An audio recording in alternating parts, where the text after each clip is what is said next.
hello there, and welcome to the Ginger Reviewer, where I go through and review films, TV shows, books, comic books, and toys, and chastise them for not living up to my standards. And today, we're going to go through a piece of cinematic history, and what, in my opinion, in bold black letters, opinion, is the greatest comedy of all time. But I hear you say, what is the greatest comedy of all time? Is it MASH? Is it Marley and Me? Is it Mamma Mia? And no, it's not those three. And if you thought it was the last one, I'd say there might be something wrong with you, and you might not be entirely inaccurate. But no, of course, it is Airplane. You can't see this, but it does say one of the top 10 funniest movies ever made. American Film Institute as well, so they don't pick their preferences, do they? This film came out in 1980, and it was a blockbuster film, and everyone went to see it because it was hilarious. And not many comedies nowadays, or in those days, did what Airplane did, which is not put any story-driven things in or give any of the characters anything beyond two-dimensional, and instead just decided to throw jokes at the film to see what was funny. And we found out most of it was funny. You see, you start the film and then you end the film with tears rolling down your eyes, and before you didn't even know it was happening, but you were just laughing all the time. It just became a basic instinct to laugh when this film is on, because, like I said, everything about this film is funny. From the start of it, where the announcers at the airport are having a go with each other about abortions. It was the 80s. I feel this 2020 audience may not see it that way. There's, of course, the stereotypes. Of course, there's the Buddhists, there's the nun with the guitar, there's the two black people who speak jive and no one can understand them, and it has to be translated for them, for us, so we can understand what they're actually saying. You have two pilots called Over and Roger, so it gets very confusing for them. Near the middle of the film, you see the autopilot. He's called Otto. He's one of the best things about the film. We'll get to him in a second. Of course, there's a story in this, though. The main story, of course, is a love story between a girl called Elaine, who was a stewardess, and a man called Ted, who was a taxi driver, who leaves the guy in his taxi to get on a flight while leaving the meter on. $13,000 that taxi ride cost. I think it's still going to this day. No one really knows. And of course, he leaves his taxi to get on the plane that his lovely ex-girlfriend is on as a stewardess, to confess his love, say, I can't let you go, I can't. But he has a lot of bad flashbacks of being in a plane, being a former fighter pilot in the war. They don't want to say the name of the war. Let's just say the Americans don't like that war. I'll talk about World War II more you like. This war,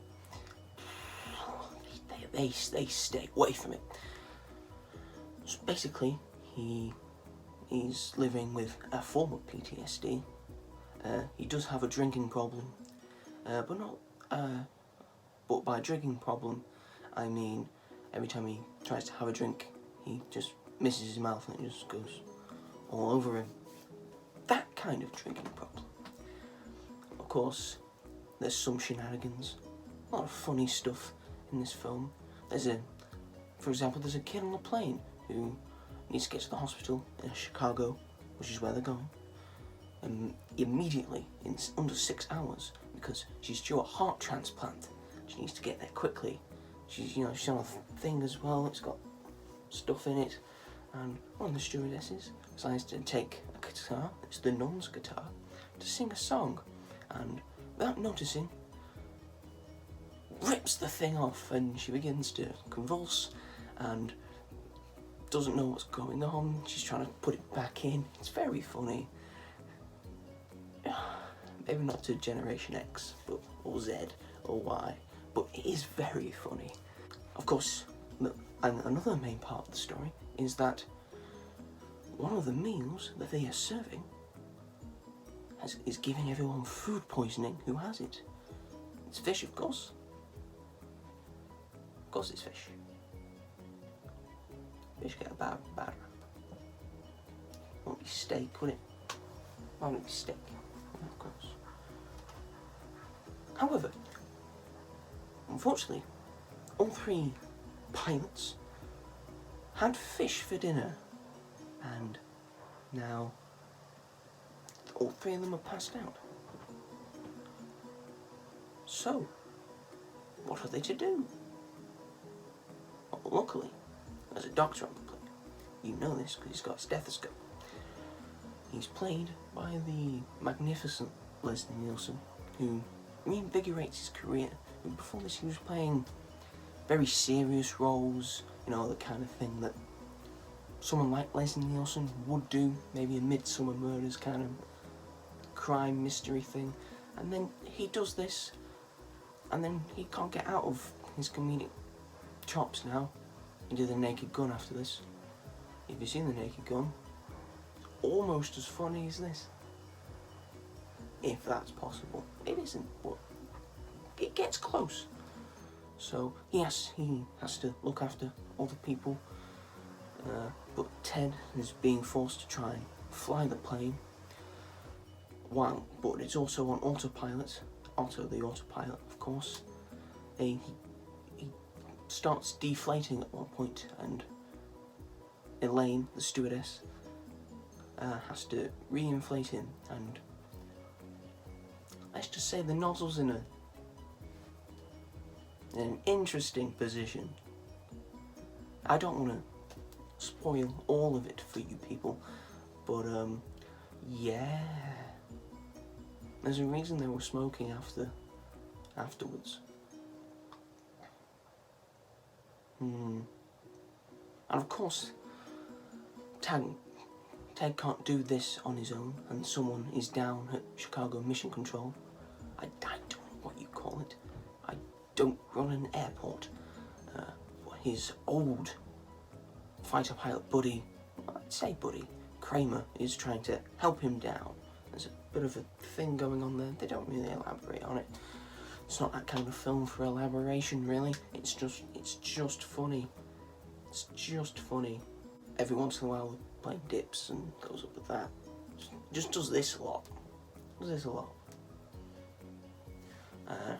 In those moments, we see hilarity. At one point, everyone's panicking, and then a naked woman just comes on front and center on the screen for no reason. That's not my favourite joke, though. My favourite jokes. Should we get to my favourite jokes? Okay, my favourite jokes are when someone says to Leslie Nielsen, "Surely you can't be serious." He says, "I am serious, and don't call me Shirley." That will always be funny. There's the one where Ted says, "The shit's about to hit the fan." I'm quoting YouTube. I'm quoting, that is a quote. Don't demonetize me yet. This is my second video. Well, he says, "The shit's about to hit the fan," and then in the next scene, some excrement hits a fan, it's wonderful. The late Captain Over, who was flying the plane until he got food poisoning, his wife is called just to see how he is. They turn the light on and she's in bed with a horse. She's having sex with a horse. That's fine. That's grand. Nothing wrong with that. Nothing wrong with that. No wrong with that. I won't judge you. Eventually, they do land the plane. So, not great landing. He takes the tyres off it. The brake falls off. Leslie Nielsen keeps coming in saying, we're all counting on you, even when the thing's shaking, and even when they've landed it. He's not, I don't think he's very with it, I must say. Eventually, Tan and Elaine, as they always were going to do, get back together, as in what I think is Ted's 7th shirt he's gone through during the film, because he keeps dousing himself with his drinking problems, and at the end he is sweating. If you've ever sweated, then you've not sweated as much as that man. But eventually, everything's back to normal. The girl who needs the heart transplant gets put into an ambulance. Unfortunately, that ambulance crashes off screen. Kramer goes through a monologue to Ted, but he's already left. And I think Captain Over gets back with his wife, although I still think she's sleeping with the horse on the side. But yeah, all in all, things turn out well, and it is the funniest film ever. You may not think it's the best comedy ever, comedy film ever, because films need other bits. You may think that. You may think it's a very 80s movie with 80s stuff in it, including drugs. There are drugs in here. Amphetamines and coke and cannabis. Someone sniffs glue at one point. Their decision. Don't think that was even planned. I think they just liked sniffing glue. Yeah, it is a very 80s movie, but it's still a very funny movie. You can get over all the impolitical correctness. Makes fun of everything. So, if you're PC, if you're a social justice warrior, if you're easily offended, then this won't be the film for you. But considering all your opinions, if you are all three of those, then I don't think anything's your thing. Mickey Mouse? No, he's black, and I think he's voiced by a white man, so could be a white girl. I don't know, but apart from them, I think everyone else will love this film. If you haven't seen it, go find it, go watch it. I think last time I checked it was on Netflix. Don't take my word for it. Last time I checked it was on Netflix. It might not be on Netflix, because Netflix, if Netflix is one thing, it's taking films off when you wanted to watch them, which has happened to me 10 separate times. So, my opinion, the greatest comedy of all time, and I give it 4.5 stars out of 5 in terms of film. So, that is it. If you want to hear me talk about more films, then I will do more films. If you want me to do a TV show next, that'll take up a lot more time, but I will do it. If you want me to do a book next, a comic book, if you want me to review some Lego or an action figure, anything else above that? No. Not doing it. Not in my wheelhouse. I didn't go to uni. Oh yeah, like and comment and the bell on. Is the bell's there, right? That's where the bell is.